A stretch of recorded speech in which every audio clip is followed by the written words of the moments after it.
Abang akan ada bajet RM565,000 boleh mampu beli rumah ni 2,229 square feet. Rumah jenis landed, dia ada 2 tingkat dekat sini. So jom kita masuk ke rumah ni.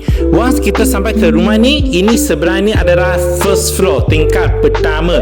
Jadi tingkat pertama dia mempunyai dining area sebelah sini, dia ada dry kitchen sebelah sini, dan yang paling best dia ada wet kitchen sendiri. Nampak satu bilik untuk goreng-goreng masak-masak dekat sini, ada tingkap cahaya boleh masuk, ada pintu boleh akses ke balcony.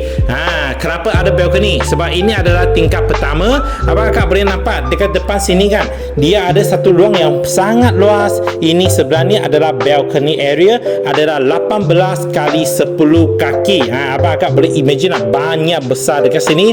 Boleh nampak tasik, dan juga dekat tingkat sini kan, dia ada satu share bathroom. So share bathroom ni macam hotel punya bathroom. Nampak dua tun, semua benda ni developer ada bagilah. Okay, so lepas tingkat pertama, kita boleh tengok tingkat kedua. So tingkat kedua adalah dia punya family living hall area. Selling point dia nampak banyak tinggi, high ceiling, dan juga dekat sana ada tingkap cahaya boleh masuk ke dalam living hall sini. Jadi kalau abang akan nak buat loft area, loteng boleh buat dekat sebelah sana, sebab banyak luas, banyak besar. Boleh jadi theater room lagi dekat sini, macam tengok wayang lah. Okay, sebelah kanan ada 1-2 bilik tidur. Semua boleh letak queen size, king size bed.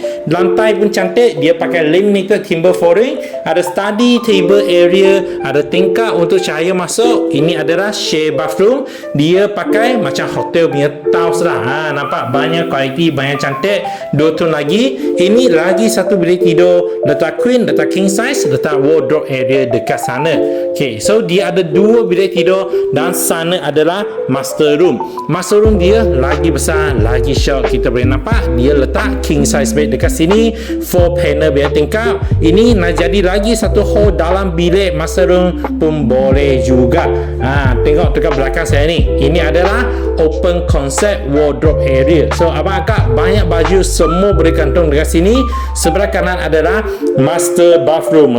Tengok banyak besar, banyak luas. Nak letak 2 toilet bowl pun boleh juga.